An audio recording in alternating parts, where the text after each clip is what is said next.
नमस्कार। Housewife story teller में आपका स्वागत है। तो आइए सुनते हैं एक नई कहानी। कहानी का नाम है वृद्ध और वृद्धाश्रम। इस कहानी की लेखिका हैं सुधा मूर्ति जी। सुधा मूर्ति जी अपनी कहानियों में स्वयं शामिल रहती हैं। वो कहती भी हैं कि मुझे लगता है अक्सर मेरी कहानियों में मैं बहुत ज़्यादा शामिल रहती हूँ। तो चलिए कहानी की शुरुआत करते हैं। कार्यालय में सोमवार सप्ताह में काम का पहला और सर्वाधिक व्यस्त दिन होता है। सारी ईमेल तथा कागजात तैयार करने होते हैं और विचार विमर्श के लिए बैठकें होती हैं।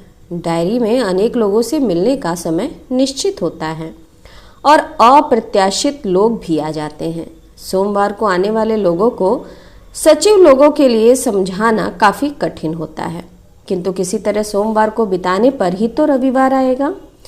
ऐसा ही एक सोमवार आया। मैं ईमेल की जांच करने और उत्तर भेजने में व्यस्त थी कि मेरे सचिव ने कहा कि मुझसे मिलने के लिए 2 सज्जन बिना पूर्व निश्चित समय के आए हैं। मैंने उनसे पूछा, इन आगंतुकों में ऐसी क्या विशेषता है जो बिना समय लिए मुझे मिलने के लिए तुम इनको लेके चले आए हो? अपनी अधीनस्थ कर्मचारियों तथा मिलने आने वालों की अच्छी तरह जांच पड़ताल कर अपने स्तर से अनेकों को वापस करने की उसकी शैली पर मुझे पूरा भरोसा था। उसने धीमे स्वर में कहा, एक तो बहुत वृद्ध सज्जन हैं जो कमजोर व रुग्ण लगते हैं और दूसरे अधेड़ आयु के। उनका कहना है कि मिलना अत्यंत आवश्यक है। वे काफी देर से प्रतीक्षा कर रहे हैं। वृद्ध लोग प्रायः असहाय होते हैं। मैंने कहा, अंदर भेज दो। वे बुजुर्ग आए और मेरे सामने बैठ गए। उनकी आयु 70 वर्ष से अधिक लगती थी। वे दुर्बल, थके हुए और चिंतित थे। एक फटा हुआ थैला उनके पास था। बहुत ही दयनीय स्थिति में थे वे। उनके साथ वाला अधेड़ व्यक्ति भी चिंताग्रस्त था। मैं एकदम मुद्दे पर आई और पूछा, कहिए क्या बात है? वे वृद्ध व्यक्ति कुछ नहीं बोले, परंतु साथी की ओर देखने लगे। उस अधेड़ व्यक्ति ने कहा, मैडम, मैंने इन वृद्ध को बस स्टैंड के पास बैठे देखा। लगता है इनका कोई अपना नहीं है। इन्हें किसी तरह का ठिकाना चाहिए। दुर्भाग्य से इनके पास बिल्कुल पैसे नहीं हैं। वह अधेड़ व्यक्ति तरह तरह की बातें कर रहा था। मैं अनेक बार ऐसे लोगों से मिल चुकी हूँ जो अनावश्यक रूप से निरर्थक बातें करते हैं। वे अपनी मंशा सीधे साधे नहीं बताते। इन बातों का काफी अनुभव मुझे हो चुका था, अतः मैं वार्तालाप समाप्त करने के लिए कभी कभी सख्त हो जाती हूँ, जिससे मुझे निष्ठुर भी कहा जाता है। मुझसे क्या चाहते हैं आप? मैंने सीधे पूछा। मैंने आपके कार्य के बारे में काफी सुना है। मैं चाहता हूँ कि आप इस वृद्ध की सहायता करें। क्या आपका अपना कोई नहीं है? मैंने वृद्ध व्यक्ति से पूछा। उनकी आंखों में आंसू उमड़ पड़े। मंद स्वर में उन्होंने कहा, नहीं, मेरा कोई नहीं है। आप पहले कहाँ काम करते थे? मैंने अनेक प्रश्न किए और उन्होंने उनके संतोषजनक उत्तर दिए। मुझे वृद्ध की हालत काफ़ी बुरी लगी। मेरे पास पैसे नहीं थे और ना कोई व्यक्ति ही था जो उनकी मदद कर सकता था। बहुत दुख की बात थी। मुझे वृद्धावस्था विश्राम गृह की बात सूझी, जिससे हम नियमित रूप से संपर्क कर सकते हैं। मैंने संपर्क किया और कहा कि मैं एक वृद्ध को वहां भेज रही हूं, जिसे तब तक वहां रखें जब तक कि मैं उनके बारे में कुछ निर्णय नहीं लेती। अधेड़ व्यक्ति बोला, आप चिंता ना करें, मैं इन्हें वहां ले जाकर छोड़ दूंगा और वहां से अपने कार्यालय चला जाऊंगा। तब वे मेरे दफ्तर से चले गए। मैं जल्दी ही अपने काम, मिलने जुलने वालों, कागज और आय व्यय लेखा का आदि कामों में खो सी गई। फिर उनके बारे में कुछ सोच भी ना सकी। मुझे उनके बारे में सोचने का मौका ही नहीं मिला। हर महीने मैं कुछ पैसे भेज देती थी। एक दिन वृद्ध विश्राम गृह के प्रबंधक ने मुझे टेलीफोन किया। वे वृद्ध व्यक्ति अत्यंत बीमार हैं। उन्हें अस्पताल में भर्ती कराया गया है। उन्होंने जानना चाहा कि क्या मैं शाम को उन्हें मिल सकती हूँ। हम उस संध्या वृद्ध व्यक्ति से मिलने अस्पताल चले गए। वो सचमुच बीमार थे। डॉक्टरों के अनुसार उनकी दशा दयनीय थी और गिनती के दिन शेष थे। मैंने सोचा कि हो सकता है वे इस हालत में किसी से मिलना चाहते हों। उनके अपने बच्चे भी तो होंगे, भतीजे, भाई बहन या कोई प्रिय हो जिसे हम सूचित कर सकें। मैंने उनसे पूछा, क्या आप किसी को देखना चाहते हैं? अगर आप चाहें तो हम उन्हें बुला देंगे।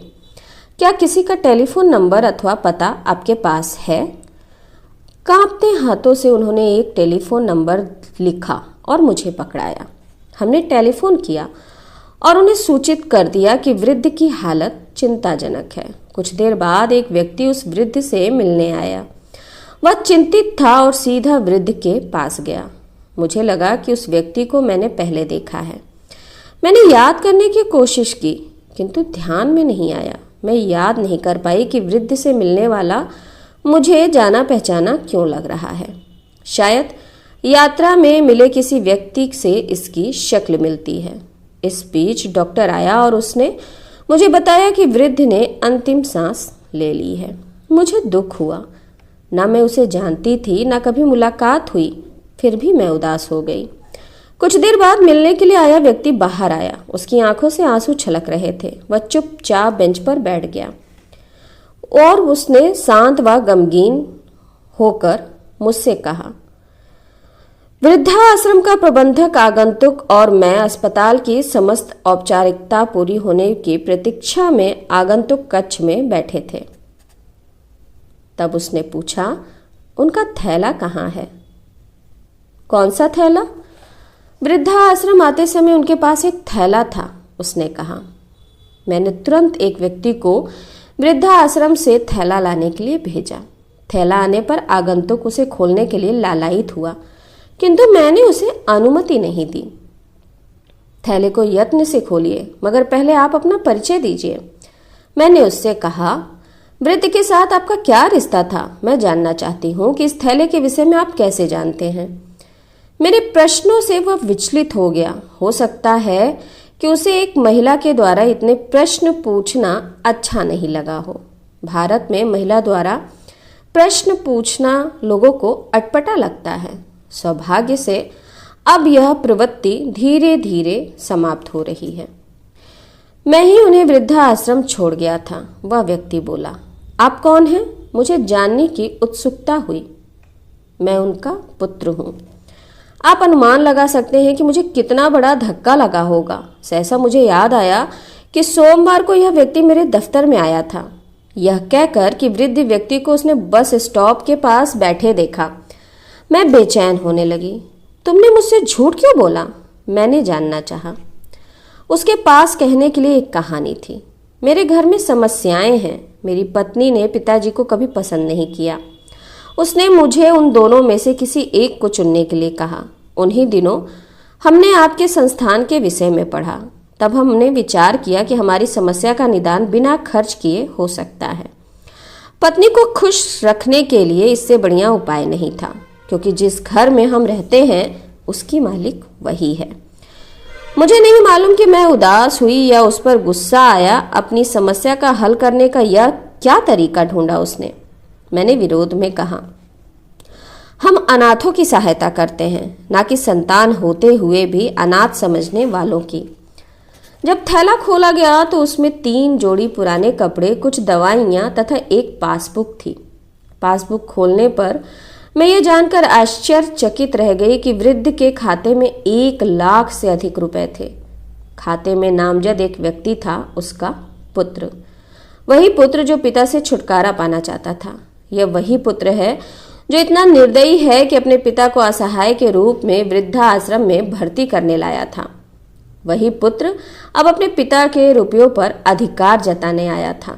और बूढ़े को देखिए, यद्यपि उनका बेटा उनकी परवरिश करने से कतराने लगा था तथा मुझसे झूठ बोला कि उनका इस दुनिया में कोई नहीं है, फिर भी वृद्ध ने यही चाहा कि उसकी पूंजी लड़के को ही मिले। उनके मन में कभी यह विचार नहीं आया कि अपने पैसे को उस वृद्धाश्रम को दान कर दे जिसने अंतिम दिनों में उसे सहारा दिया। पश्चिमी देशों में वृद्धजन जब वृद्धाश्रम में अंतिम सांस लेते हैं तो वे प्रायः अपनी संपत्ति का वारिस वृद्धाश्रम या अस्पताल जहां वे अंत समय बिताते हैं को बना जाते हैं। इससे अन्य वृद्ध व्यक्तियों की सहायता हो जाती है। वे अपना धन संतान के नाम नहीं करते, न संतान ही उनसे ऐसी अपेक्षा करती है। किंतु भारत में हमारे पास दुनिया की सबसे बुरी दोनों बातें हैं। बुरी जो दो बातें हैं वो ये हैं कि संतानें बूढ़ों की अवहेलना करती हैं और वे बाप निश्चित रूप से अपनी संपत्ति बच्चों के लिए ही छोड़ जाते हैं।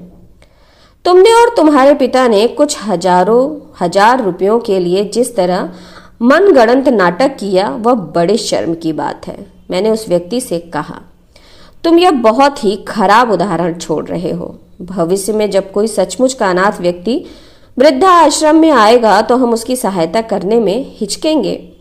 तुम्हारे जैसे लोगों की पूंजी वैसे ही रहेगी। उसने लज्जित होकर अपना सिर झुका लिया।